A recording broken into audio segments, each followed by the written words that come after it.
Welcome back, math fans. In this video, we're going to take a look at polygons. And whether you know it or not, you are surrounded by these bad boys every day. Every time you stop at a stop sign, every time you open up your laptop, every time you walk through a doorway, you are surrounded by polygons every single day. You just don't notice it. So let's talk about what a polygon is. Well, a polygon is a closed figure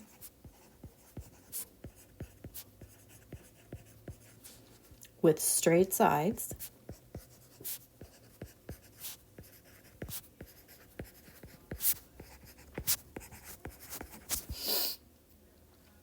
and those sides only intersect at the endpoints.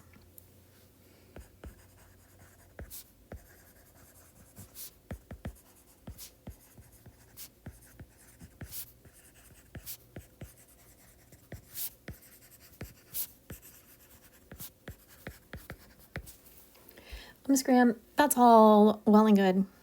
Thank you for that definition. I don't know what it means. Well, let's look at some examples and some non-examples. For a polygon, one of the things that had to happen was it had to be closed. So this one is closed. I can't get in or out. One that is not closed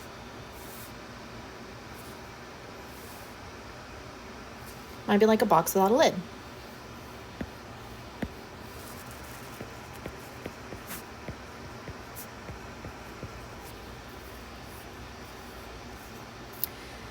The second thing that had to happen was we need straight sides. Well, straight sides is exactly what it says. So we get straight sides.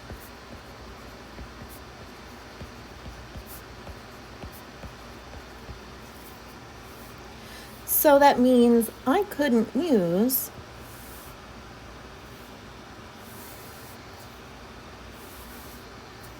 this guy for a polygon.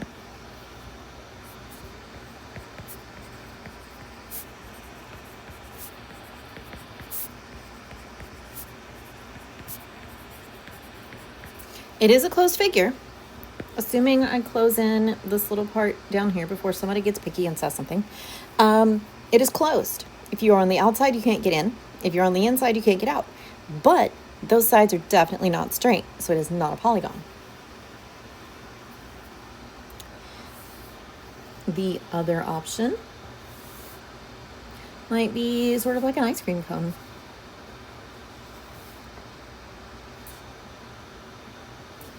It is a closed figure,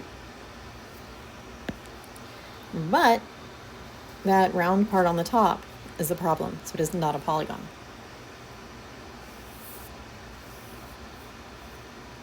The last part of that definition was that the straight sides only intersect at their endpoints. That one can be a little bit confusing without a definition or without some clarification. The first thing you need to know is that these endpoints have special names. One endpoint is called a vertex. It's kind of like the point at the bottom of the V for vertex. If we have two or more,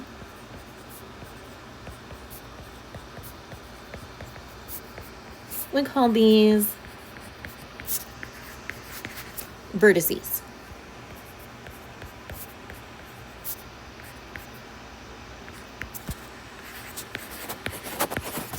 That's how you say it, vertices.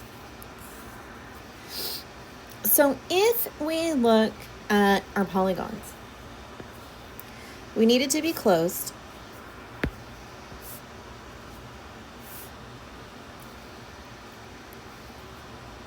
And the straight sides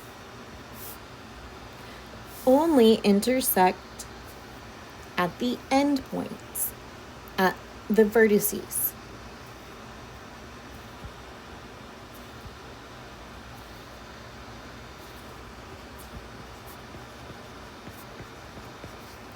Well, Ms. Graham, how else would you draw it? Because that's how I draw my shapes. Well, consider the following. Straight sides so far. But in order to close it, I have to go across. And I have a vertex at those endpoints and a vertex where those two lines intersect. And I'm still okay for those two bottom vertices, but my problem is right there. This vertex, or this intersection point,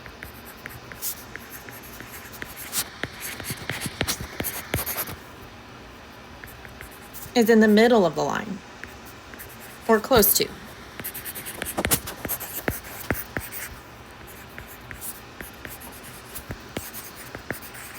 To be a polygon, they can only touch at the ends. So that is the difference between a polygon and not polygons.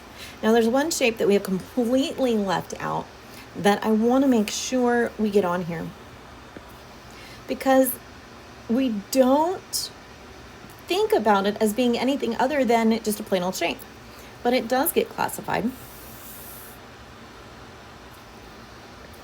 The circle. Now, Ms. Graham, that's just a shape. You are correct. And all of these are just shapes. But because the circle has no straight sides, it is not a polygon. It's still very important. We are not excluding it from our geometric activities. It just doesn't get to be in the Polygon Club.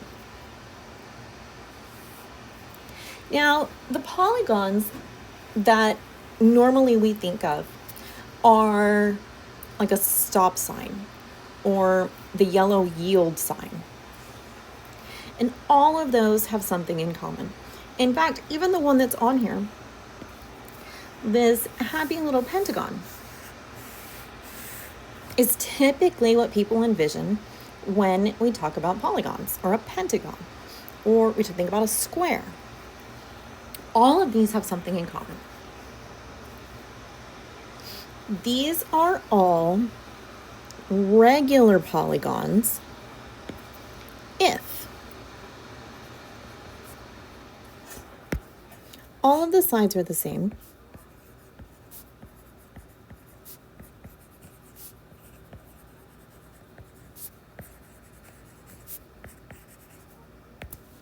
so it's still a polygon. We have a closed figure. You are not getting, if you are stuck inside the pentagon, you are not getting out. And if you're outside, you're not getting in. But all of the sides are also the same. And now here's how we mark this. In math, we are all about taking shortcuts.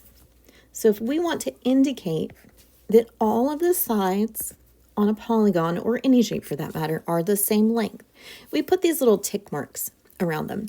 It's nothing fancy, it's just a little line. But every side that has that little line on it is equal to all of the other ones. The difference would be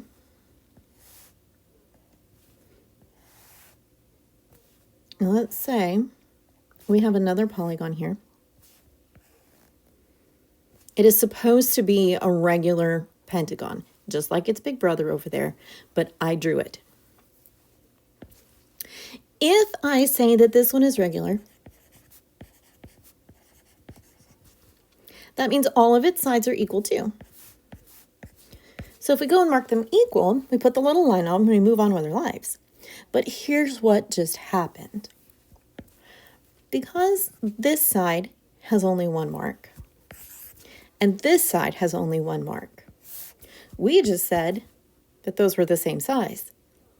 And even though I'm not wearing my glasses, I can tell that the sides on the smaller pentagon are not anywhere near the same size as on the bigger one. So to solve that problem, we just make another one. So now every piece with 2 little lines on it is the same size, and every piece with 1 is the same size. It saves us from having to write a whole bunch of numbers down and accidentally labeling something the wrong way. So it's useful information to have.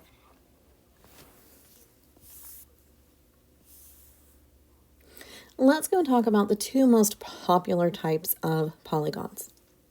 The first one we have is a triangle. You guys know what a triangle looks like.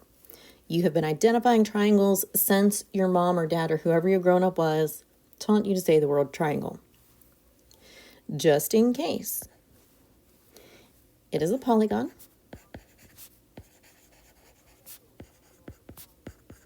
with 3 sides and 3 angles.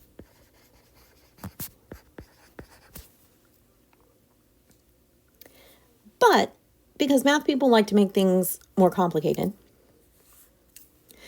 we can classify triangles 2 different ways.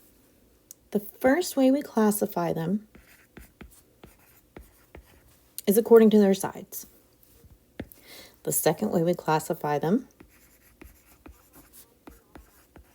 is according to their angles. We'll go with the sides first. This word is scalene. This is what it sounds like. Scalene. I always hated it when my teachers didn't tell me how to say things, or they only said it once, and then I felt really dumb saying it out loud. So I would find a way to not say it.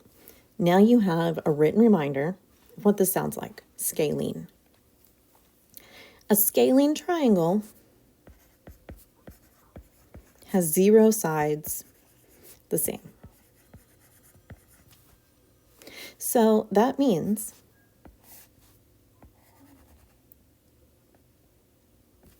that's a funky looking triangle.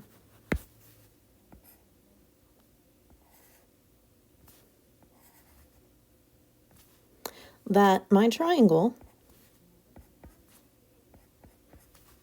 would get 3 separate sets of marks, because maybe this side is 3, and maybe this side is 6, and maybe this side is 15. I don't know if this actually make a triangle, but you get the idea. 0 sides the same on a scalene triangle. Isosceles. I, like the eyeball on your face.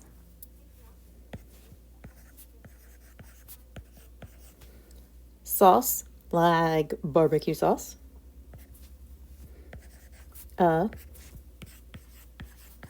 Leaves. Isosceles. An isosceles triangle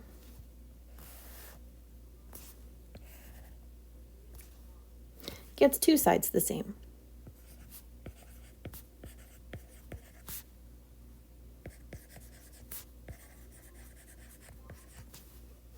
So maybe we get 10, 10, and 6. So we would mark the 10s equal, and the 6 would get its own side, or its own little mark. Equilateral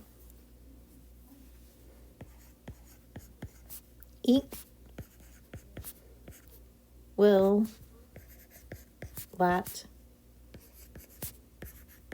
or roll. Equilateral. This gives you a clue as to what's happening. We have a prefix right here, equi. That sounds like equals. And lateral is sides. So equilateral triangles have 3 equal sides.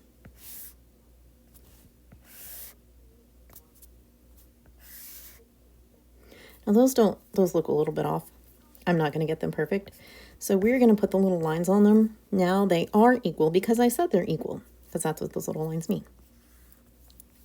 So we could have 10, 10, and 10 and have them all be equal. So that's how we classify them by sides. The second way we do it is by the angles. An acute triangle has all angles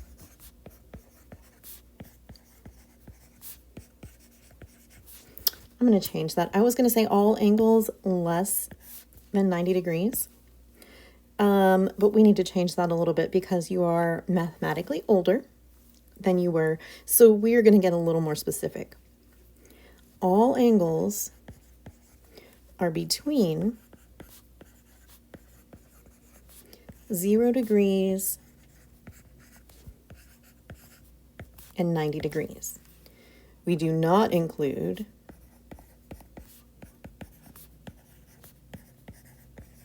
the 0 and the 90. Those don't count. Those are something different. So an acute triangle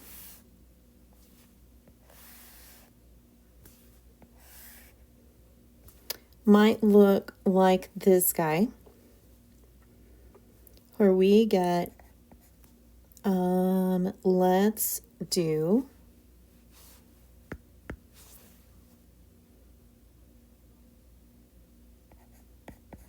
$70, $70, and $40. All of those angles are between 0 and 90. So it is an acute triangle. Obtuse triangle has exactly one angle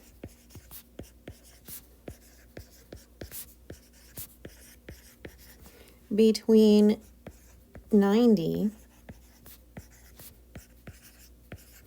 and 180 degrees. But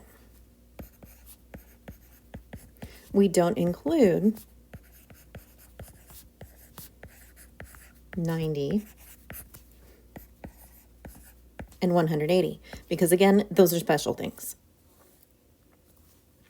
What would this look like? Maybe it looks like this. And maybe this is 130 degrees. And that's 30 degrees. And this is 20 degrees. 130 is definitely greater than 90, but it is also less than 180. So it is the obtuse angle that makes this triangle an obtuse triangle.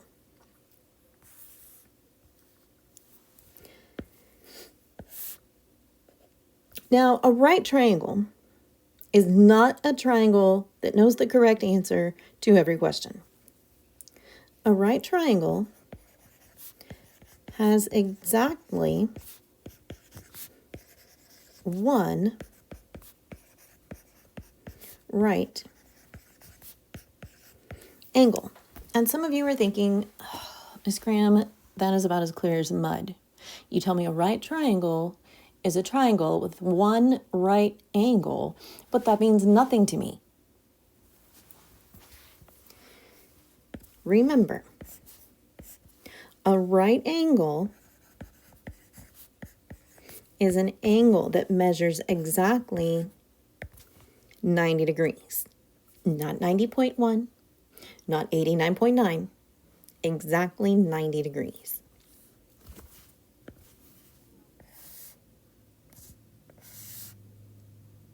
So here's my right angle. We indicate a right angle with the little box in the corner.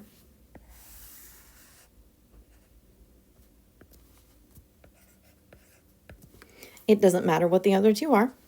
It has exactly one 90-degree angle. The last one of these is the equiangular triangle. And if you are paying attention, you might notice something about this one too that was similar to the equilateral triangle. In the word equiangular, that's an ugly box.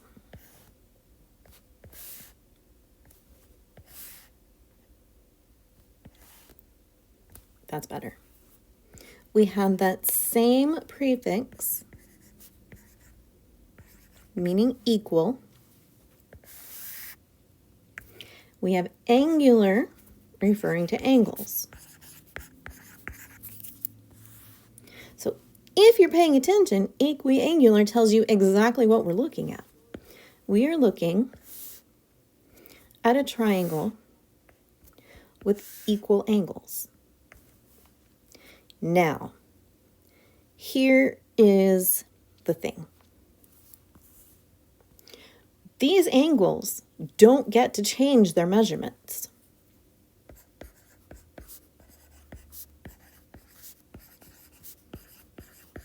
There is only one way to make an equilateral triangle, or an equiangular triangle, as far as the angles are concerned. Now, in case you've slept since the last time you took a geometry class, quick reminder, a triangle has 180 degrees. If I want all three angles to be equal,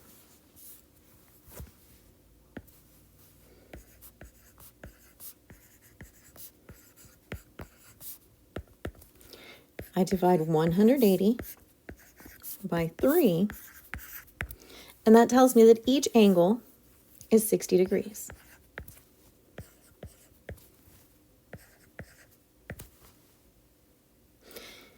So every equiangular triangle will have 60-degree angles in its vertex, or at its vertices.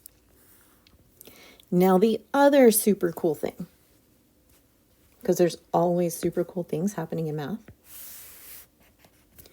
is that an equiangular triangle is also equilateral every single time.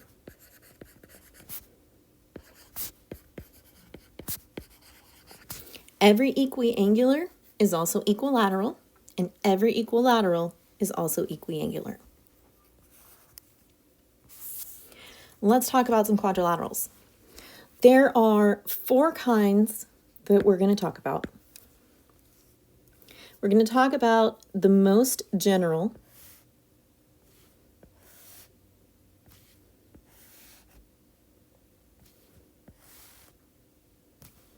the most general group of quadrilaterals is a parallelogram. Now, when we talk about quadrilaterals, you can take this word apart just like we did with the other two. Quad means 4. Again, laterals is sides. So each of these is going to have 4 sides. Parallelogram tells you exactly what the sides are doing. In a parallelogram,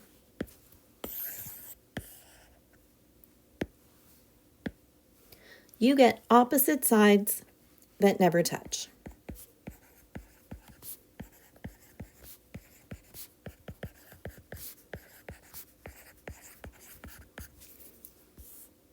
So a parallelogram has the two ends. I don't like the way that turned out. They'll never touch.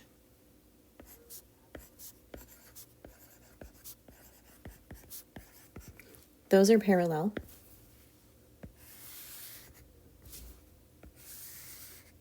And then the pink ones are parallel.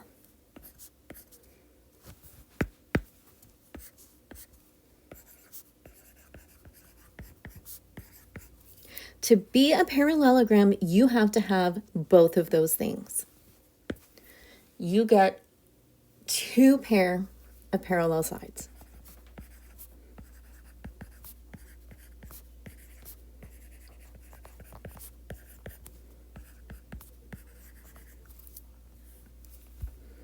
And some of you are thinking, Ms. Graham, doesn't that describe a rectangle? Well, you're right, it does. A rectangle is a parallelogram. But it's a specific kind of parallelogram. So now,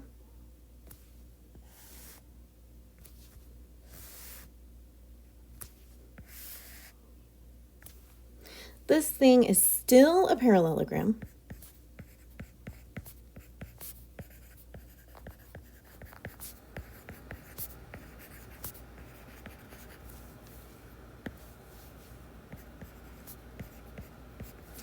But we add one more characteristic.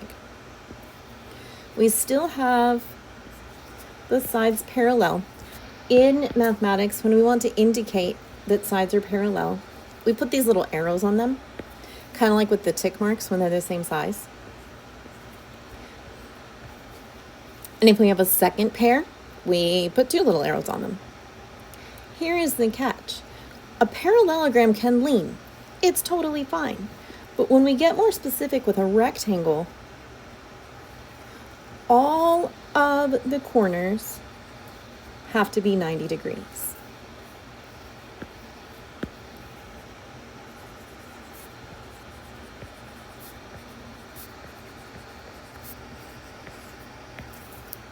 It has to stand up straight. There's no slouching. Well, Ms. Graham, what's the difference between a rectangle and a square then? Because that just looks like a stretched out square. Or a stretched out, yeah, the rectangle looks like a stretched out square. Well, here's the difference. Just like a rectangle is a parallelogram, a square is still a rectangle. There's just another but.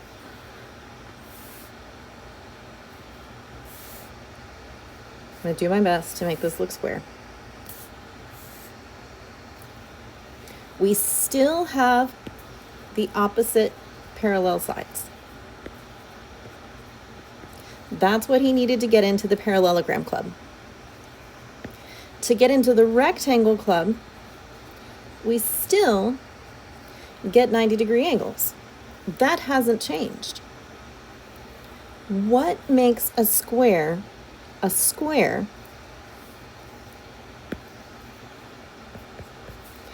is all equal sides.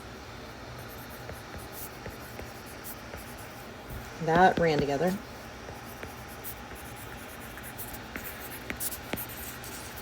That doesn't say sides. Goodness.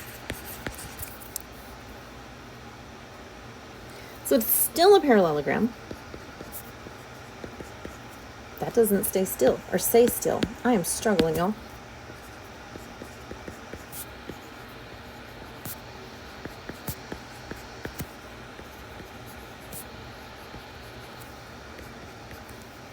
We still get the right angles.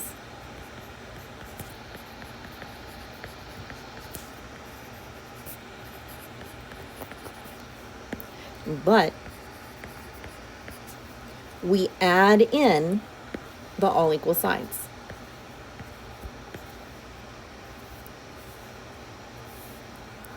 Now here's the trapezoid. The trapezoid is like the black sheep of the parallelogram family. It's not even a parallelogram. I don't know what I'm saying. It is the black sheep of the quadrilateral family.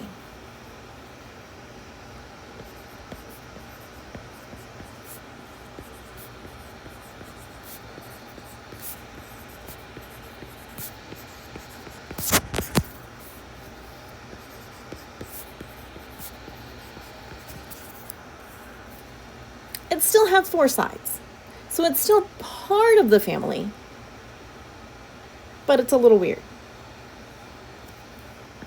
A trapezoid is not a parallelogram.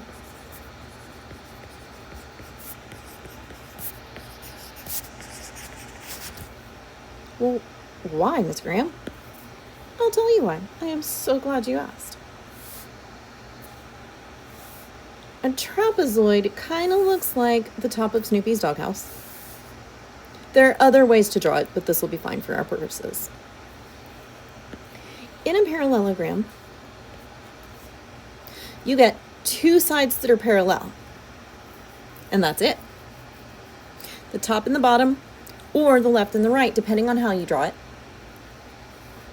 It only has 1 pair.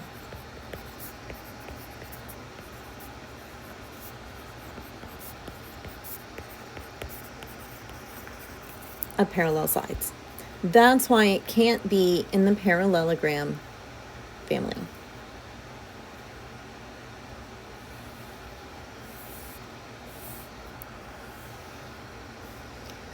Very quickly, we are going to go through the polygons and their names. These are the basic ones. We're not going to go past 12. Well, we will, but not the way you think. When you see penta, just like pentagon, that's 5 sides. And yes, the building, the Pentagon, has 5 sides. Hexa means 6. So that's a hexagon. This is the shape of honeycomb. Hepta is 7, and you get a heptagon.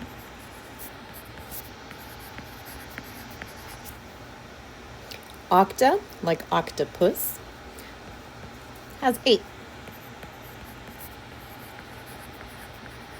This is an octagon. This is a stop sign. The prefix nona means 9. It sounds like it means your grandma, but it doesn't. It means 9.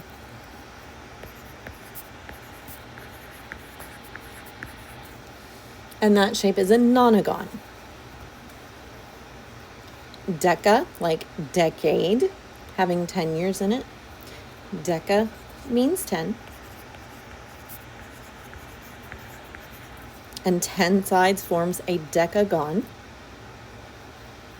Hendeca is 11. And yes, it's hen, like a female chicken. Hendeca.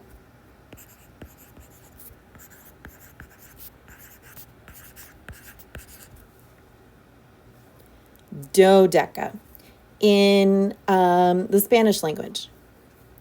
2 is dos. So I think of this as dos plus deca, 2 plus 10. So that means I have 12 sides.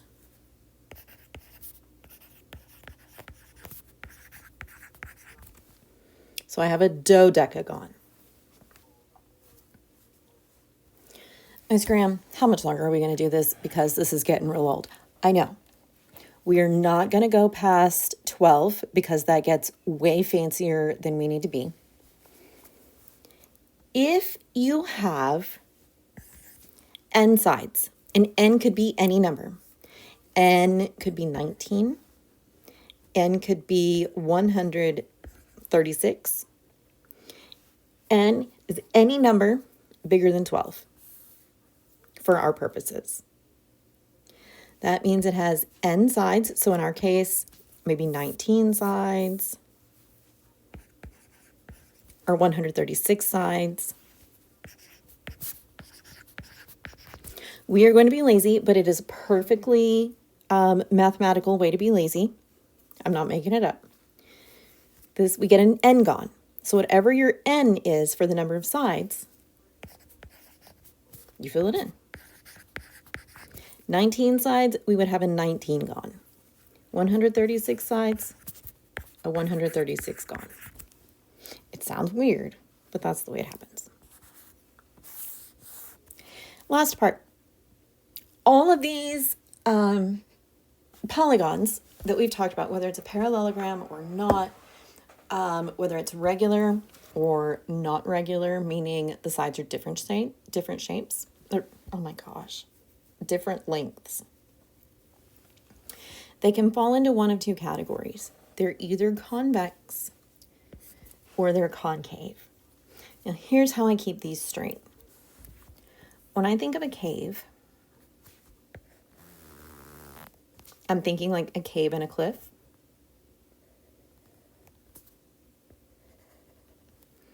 And then it's like a little hole. And then the cliff face keeps going, where something has caved inward.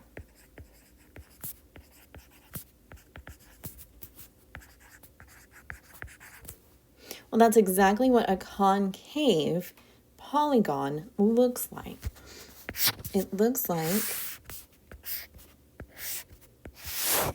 part of it has caved in.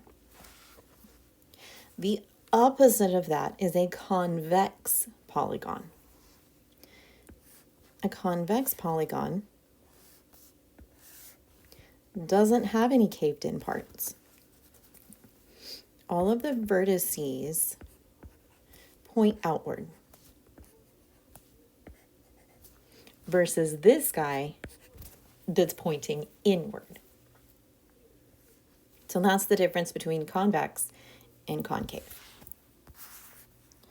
I know that was an absolutely thrilling look at polygons. If you have any questions, feel free to send me an email, and I will see you in the next video.